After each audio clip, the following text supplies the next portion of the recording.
Presiden Amerika Serikat Donald Trump bersitegang dengan Perdana Menteri Israel Benjamin Netanyahu. Trump melontarkan komentar pedas kepada Netanyahu di tengah langkah merampungkan kesepakatan untuk mengakhiri agresi ke Iran.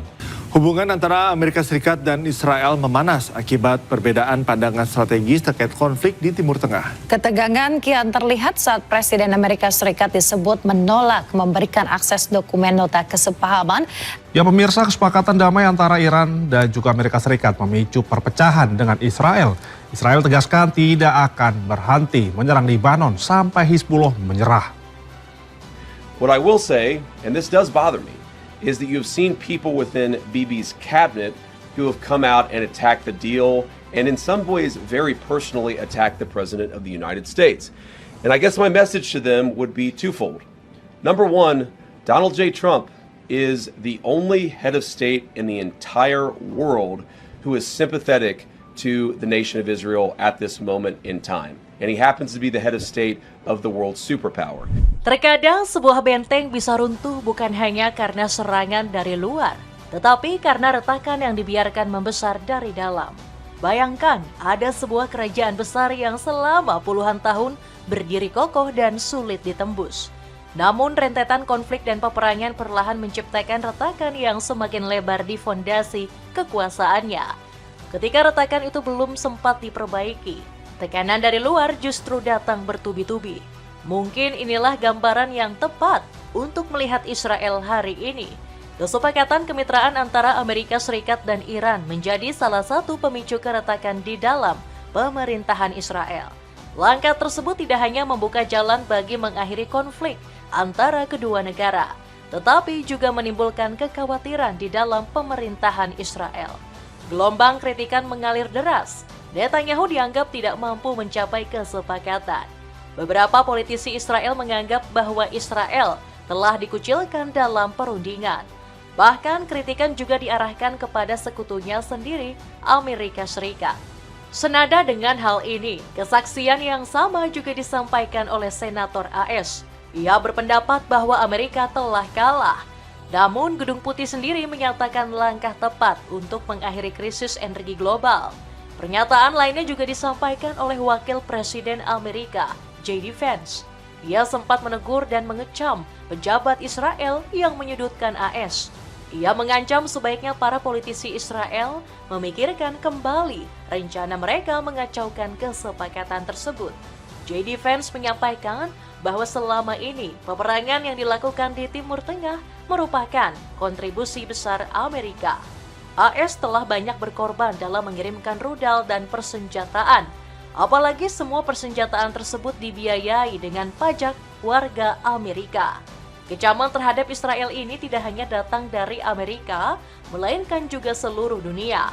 Bahkan ada beberapa negara yang kemungkinan akan terganggu apabila kesepakatan tersebut tidak tercapai. Bagaimanakah nasib Netanyahu selanjutnya? Akankah ini jadi akhir masa kekuasaannya? Cetak Gol akan mengulas kekacauan Israel setelah AS sepakat damai dengan Iran sebagai berikut. Semua rakyat mendukung Benjamin Netanyahu digulingkan. Pohon sebesar apapun akan tumbang jika akarnya mulai lapuk. Mungkin inilah analogi yang tepat untuk melihat Israel hari ini. Negeri yang dijuluki Tanah Suci ini kini sedang menghadapi krisis politik dalam negeri. Netanyahu dianggap telah berbohong dan dipermalukan Trump dalam kesepakatan AS-Iran. Tuduhan ini tidaklah datang dari luar, melainkan dari dalam negerinya sendiri. Para analis Israel menilai bahwa pengecualian Israel dari perjanjian adalah sebuah kesalahan. Fakta ini kemudian divalidasi oleh Netanyahu yang menyatakan bahwa ia sendiri tidak mengetahui isi perjanjian. Netanyahu tidak tahu apa isi nota kesepahaman yang ditandatangani secara digital oleh AS dan Iran di belakangnya. Orang Iran tahu, orang Pakistan tahu, mungkin orang Qatar juga tahu. Netanyahu tampaknya tidak tahu, ujar Yossi Verter. Tak hanya itu, Perdana Menteri Benjamin Netanyahu juga diduga telah menyampaikan klaim kosong demi menenangkan masyarakat Israel. Ia menyampaikan bahwa saat ini proyek nuklir Iran sedang ditunda dalam beberapa dekade. Netanyahu merayakan ini sebagai sebuah keberhasilan yang sangat sulit diraih. Bukan hanya klaim kemenangan, Netanyahu juga diduga sedang melebih-lebihkan serangan ke Iran. Sang bibi mengklaim bahwa dirinya telah menyelamatkan Israel dari kehancuran nuklir Iran. Namun alih-alih mendapatkan pujian, Netanyahu justru mendapatkan cemooh dan panen hujatan. Kesepakatan antara Amerika dan Iran yang ditandatangani Donald Trump dan Masoud Pezeshkian mendapatkan sambutan positif dari sejumlah pihak. Namun kesepakatan ini sendiri tak luput dari kritikan dan kekecewaan. Di dalam Amerika sendiri, gelombang kekecewaan berasal justru dari Partai Republik sendiri. Sejumlah politisi menilai bahwa kesepakatan tersebut terlalu menguntungkan Iran. Sementara itu di Israel, Netanyahu dipandang telah gagal menjaga kepentingan Israel dalam perang Iran. Arnos Harel, seorang analisis militer media Israel Haaretz, menyampaikan bahwa Netanyahu telah dijauhkan dari harapan. Amerika sedang berupaya mengakhiri konflik dan mengurangi keterlibatan militer AS di kawasan. Israel dinilai telah gagal dalam membuat Iran lumpuh, padahal negara tersebut merupakan musuh dan ancaman bagi Israel, termasuk kelompok proksinya yaitu Hizbullah di Lebanon. Menurut survei yang dilakukan oleh Institut Demokrasi Israel, terdapat 57,5% warga Israel yang meragukan bahwa kesepakatan Iran dan AS tidak sejalan dengan kepentingan keamanan Israel. Kegagalan ini telah membuat Netanyahu dikutuk beberapa pejabat tinggi Israel. Israel menanggung akibat dari keangkuhan dan kebutaan Netanyahu, dan akibat dari manipulasi yang ia coba lakukan terhadap Trump, ujar mantan PM Ehud Barak. Respon lainnya juga datang dari Yair Lapid, rival politik Netanyahu. Ia menilai bahwa kerangka kesepakatan tersebut adalah salah satu kegagalan paling mengejutkan dalam kebijakan luar negeri dan keamanan Israel sepenuhnya atas nama Netanyahu. Menurut beberapa pihak, guncangan dan kritikan ini tidak berbahaya bagi Israel, melainkan juga akan menjadi ancaman berbahaya bagi Netanyahu yang akan maju dalam pemilihan umum mendatang. Hal inilah yang nampaknya membuat Netanyahu enggan mengendurkan serangan ke wilayah Lebanon.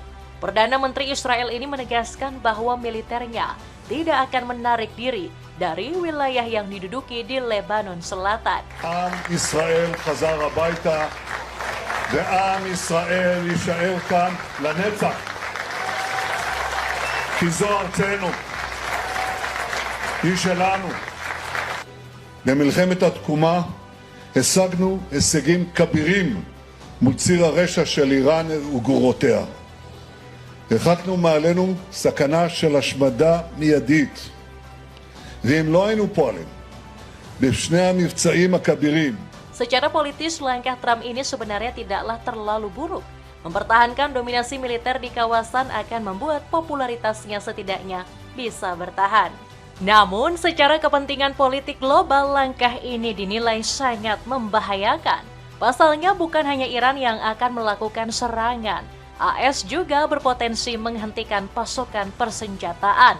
Langkah Netanyahu ini memang berpotensi menyebabkan MOU menemui kegagalan. Analis Israel Ekiva Eldar juga menyatakan bahwa menolak Presiden Trump secara terang-terangan dan tetap bertahan di Lebanon adalah langkah bunuh diri secara politik baginya. Pernyataan serupa juga datang dari Wakil Presiden AS JD Vance. Ia mengecam segala tindakan dan usaha Israel untuk menggagalkan perjanjian damai dengan Iran. Ia juga sempat mengungkit mengenai bantuan persenjataan yang digunakan Israel dalam perang melawan Iran. JD Vance menambahkan semua itu berasal dari pajak warga Amerika Serikat. Memang sedang menghadapi masa-masa sulit dalam peperangan melawan Lebanon dan Iran. Pada hari Rabu sekitar pukul 5 sore, telah terjadi serangan bom terhadap Israel di Lebanon Selatan. Serangan tersebut diduga telah menewaskan seorang sersan senior dan melukai 7 tentara termasuk perwira tinggi. Perkembangan serangan ini menunjukkan bahwa serangan tidak hanya berasal dari Israel saja. Lebanon juga turut memberikan perlawanan terhadap Israel di kawasan Lebanon Selatan. Donald Trump lebih berpihak ke Iran, restui kepemilikan rudal balistik. Ancaman terhadap Israel ini sebenarnya tak hanya datang dari Lebanon, melainkan dari Iran sendiri. Pasalnya baru-baru ini Amerika Serikat baru saja mengeluarkan pernyataan yang cukup mengejutkan. Donald Trump telah mengaku ikhlas jika Iran memiliki pengembangan rudal balistik. Donald Trump menyebutkan bahwa tak masalah jika Iran memiliki senjata rudal balistik, sebab beberapa negara tetangganya juga memilikinya. Pernyataan ini ia sampaikan dalam sela-sela pertemuan Trump di dalam acara G7 di Prancis. Jika negara lain punya, agak tidak adil buat mereka. Iran jika tidak punya juga, ujar Trump. Jika Arab Saudi, Qatar, dan mereka semua memiliki beberapa dalam proporsi relatif, saya kira itu tidak masalah. Tambah Trump. I have to have some because other people have some. We got to have some. Somebody said you shouldn't give them one. And I have guys. I like some of these guys, but I don't think they're smart. Sir, you shouldn't let them have any missile. I said, well, what am I going to do? Am I going to let Saudi Arabia have missiles, but they can't have them? Yes, sir. It doesn't work that way, you know. It doesn't work that way. And missiles aren't the problem. Missiles are. They hurt a little location, but they don't blow up the planet. Pernyataan ini sebenarnya agak mengejutkan. Pasalnya Donald Trump sangat anti terhadap pengembangan persenjataan Iran di kawasan. Padahal di saat yang bersamaan Trump juga menyampaikan bahwa jika Iran memiliki satu saja rudal nuklir, maka Israel dapat dengan mudah dimusnahkan. Look, think of what Israel's getting. They're not going to be nuked. It's very simple. I told Bibi, your biggest risk was that they drop a nuclear weapon into the middle of Israel. They'd only need one, and there would be no more Israel. Think of it, baby. You got the best, the most important thing that you... Langkah ini membuat publik bertanya, apa alasan yang membuat Donald Trump yakin dengan pemberian izin tersebut? Bukankah ini hanya akan membahayakan negara-negara di kawasan? Apakah mungkin langkah tersebut bertujuan untuk menekan pengaruh Israel di kawasan? Apalagi melihat gelagat Israel yang enggan menurunkan kekuatannya di Lebanon dan beberapa front militernya. Iran yang merasa bahwa kesepakatan senjata sedang dilakukan mengancam akan memberikan serangan balasan. Jika perang ini kembali terjadi, maka komitmen yang dirumuskan dalam perjanjian besar kemungkinan akan dibatalkan. Iran memang sempat memandang tercapainya perjanjian ini adalah bagian dari sejarah. Pasalnya menurut Presiden Iran Masoud Pezeshkian, kesepakatan ini adalah perdamaian kuat yang tercapai di bawah naungan rasa saling menghormati. Walaupun sebenarnya di Iran sendiri terdapat beberapa pihak yang meragukan perundingan tersebut, terutama warga Israel yang menilai perundingan tersebut sebagai akal-akalan semata. امریکا به این توافق در کوتاه مدت نیاز داره، نه به بلند مدت. شاید برای بلند مدتش دوباره ایجاد تنش جز ابزارها و استراتژی بلند مدتش باشه، ولی امیدواریم که اینطور نباشه. از طرف اسرائیل هم بقاش رو در این تنش زدایی نمیبینه. باید به نظر من تو این 2 ماهی که در حقیقت فرصت باقی هست وارد دیتیل میشیم. هر یک از سرفصل‌های مواد 14 گانه‌ای که حتما استحضار دارید هست. Amerika diduga sengaja melakukan perjanjian dan mungkin saja akan menyerang lagi. Pandangan ini memang sulit untuk dihilangkan, mengingat Amerika dan Israel telah berulang kali melanggar perjanjian gencatan senjata. Sikap warga Iran ini nampaknya juga sejalan dengan pandangan pimpinan tertinggi Iran Mojtaba Khamenei. Ia menilai bahwa perundingan yang terjadi bukan berarti membuat Iran menerima pandangan AS. Pasalnya luka lama yang telah Amerika torehkan menjadi pelajaran berharga bagi Iran. Jaket parasut kece dari brand Zago kini turun harga menjadi 160 ribuan saja. Cek linknya di bawah ini.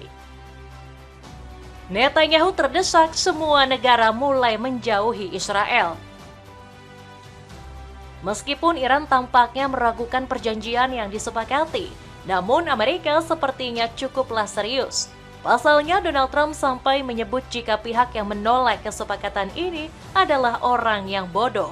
Orang-orang bodoh ini yang berpikir saya belum cukup keras terhadap Iran, padahal pasar saham baru saja mencapai rekor tertinggi dan harga minyak merosot.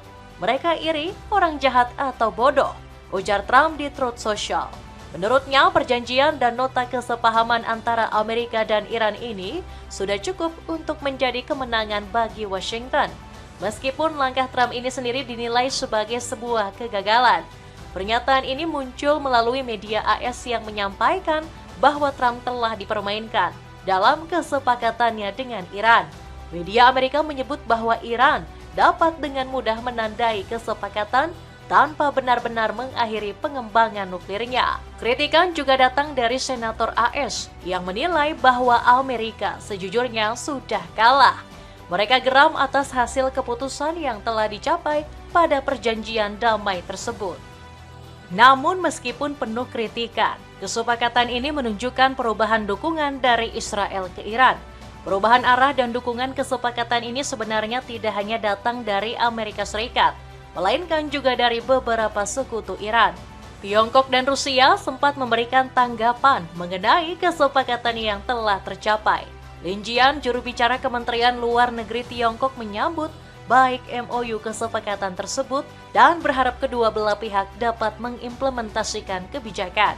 China menyambut baik perkembangan ini dan berharap semua pihak terkait, termasuk AS dan Iran, menjunjung semangat atas perjanjian tersebut dan sungguh-sungguh menghormati komitmen mereka, ucap Lin Jian dalam konferensi pers Kamis 18 Juni 2026. Reaksi serupa juga datang dari Rusia yang menilai kesepakatan tersebut sebagai sebuah pertanda baik. Kemenlu Rusia meminta agar masing-masing negara dapat mengimplementasikan kesepakatan tersebut. Kami berharap terwujudnya perdamaian akan membantu memulihkan kepercayaan dalam hubungan antar negara di kedua sisi Teluk Persia dan navigasi yang aman dan tanpa hambatan dapat berlanjut di Selat Hormuz, menurut Kemlu Rusia. Pernyataan dan dukungan tiga negara ini ke Iran nyatanya tidak menjadi kabar bahagia bagi Israel.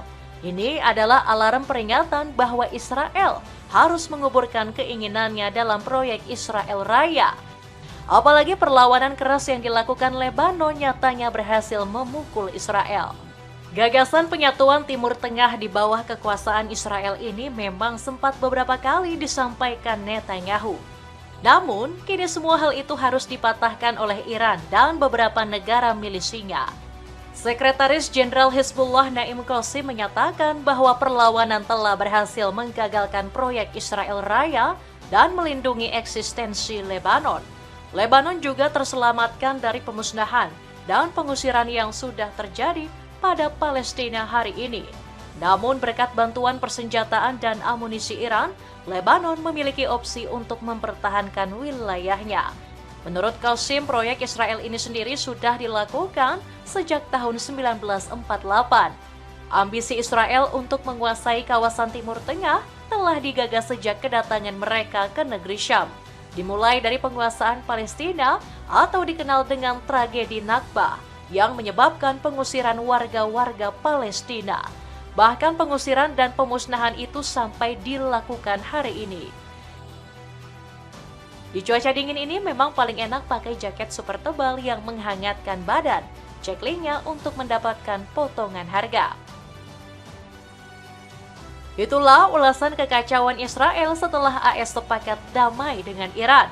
Akankah kekacauan Israel ini berakhir dengan penggulingan Netanyahu? Mengingat tekanan dan kritikan semakin mengalir deras ke pemerintahan yang ia pegang. Coba tulis pendapatmu di kolom komentar di bawah ini.